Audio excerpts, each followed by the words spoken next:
Well, why was it so important to find a donkey and a colt? Because if you go back to Zechariah 9:9, rejoice greatly, O daughter of Zion, shout, O daughter of Jerusalem, behold, your king is coming to you. He is just and having salvation, lowly and riding on a donkey, a colt, the foal of a donkey. So here's the prophecy about the king coming to Jerusalem on a colt, the foal of a donkey. Jesus knew this is a prophecy that he had to fulfill. And he tells his disciples, hey, go into town and find this, and this is what we're going to do. We're going to come into town this style. Why? Because that's what the Old Testament said. So somebody could say that's just a self-fulfilling prophecy. I was going to say, hang on just a second. Yeah, that's the way if I was a skeptic, if you're a skeptic out there, I know what you're thinking. He read this. He studied this. He studied the Old Testament. Of course he knew to go get that. Right. Here's the problem then. Almost everybody else missed it.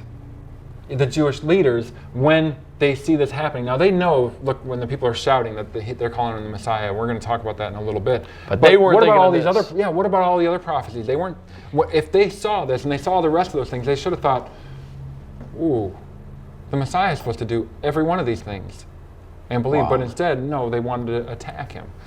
So let's compare how Jesus comes into what they were expecting. He comes in humility.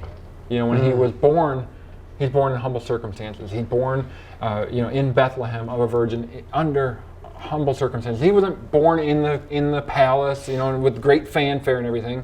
Now there was heavenly fanfare. That's right. Yeah, the angels were proclaiming, rejoicing. yeah. And then the shepherds rejoice, and later on the Magi show up.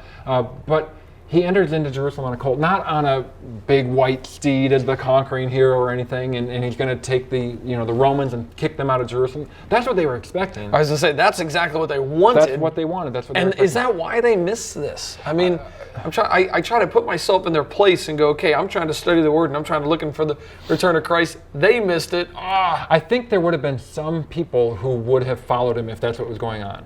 Because you have the zealots who want to get rid of That's Rome, true. they would have been behind him. But I think some of the religious leaders and some of the political leaders, they wouldn't have cared because it wasn't them. They wanted to be the ones in control. They loved their power. So I think they would have They still... were blinded by their pride. Right. I think they would have still tried to get Rome to get rid of him. But there's a little bit of speculation. We can't know for sure on some of that. But the timing of these events, not just Jesus knowing he's got to ride in on a donkey, not just that this Passover fulfillment where he's going to be the Passover lamb and he's actually going to be coming in on the 10th of Nisan, which is what he did.